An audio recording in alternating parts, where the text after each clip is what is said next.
Okay, let's do the physical part of the saw stop training. We've got an excellent table saw here, and it's a ton of fun to use, so let's get started. Go ahead and locate the power cord. It's got a twist lock connect, so you're going to need to twist it in order to unplug it. Take a peek at the 4 prongs. Notice how one of them has a special shape so that it only goes into one of the holes, lining up all the other 3 correctly. Stick it back in, twist it to lock it, and you're done. Then go find the dust collector on-off button and push the green button to turn the dust collector on. Wait for a moment as it zooms to life, and then come on back to the table saw.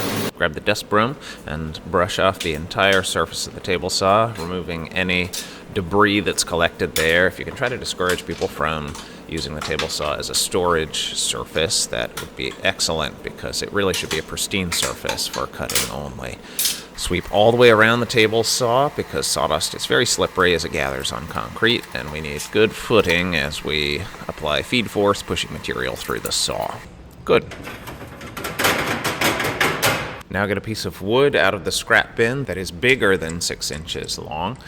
This is what we're going to cut several times during the training. Then find the miter gauge. It should be mounted on the front face of the table saw, and insert it into the miter gauge slot. Find the wheel on the front face of the saw and unlock it and turn it, thus raising the table saw blade until the apex of the blade is about 1/8 of an inch higher than the material that you intend to cut. Use a tape measure or a framing square to mark your material exactly at the 6-inch mark, and put the mark on the front face of the material so that it faces the blade. It should be the first thing that you cut away. Now loosen the handle of the miter gauge and adjust the swivel until the 0 line is directly under the scribe line on the alignment window. You can think of this 0 as 0 degrees, but you can also think of it as 90 degrees perpendicular to the miter gauge itself. Turn on the main power to the saw, this on-off switch, to on, and wait for the blinking lights to resolve such that it's just a solid green light. Now align your cut line with the blade, but how exactly should you do this? Well, take a moment to look at the blade itself. The teeth of the blade have an angle to them, and look at this tooth. The angle slopes one way.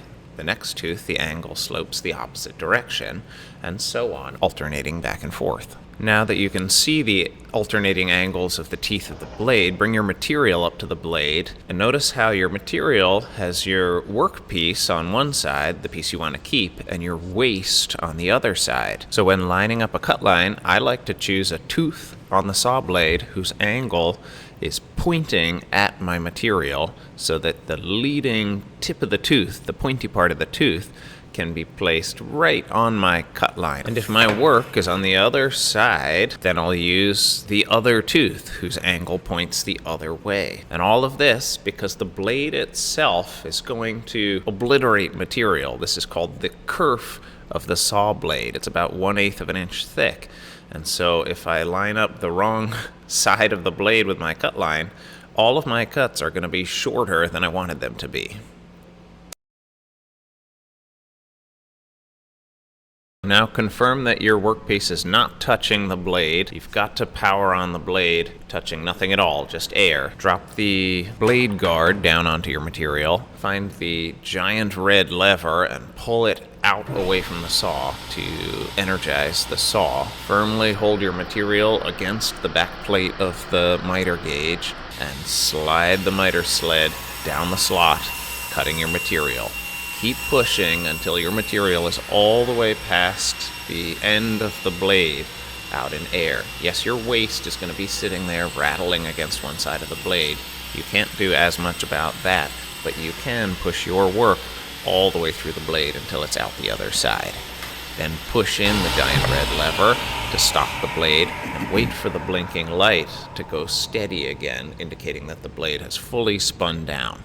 Then remove your material, measure it, and confirm that it is exactly 6 inches. Nice job.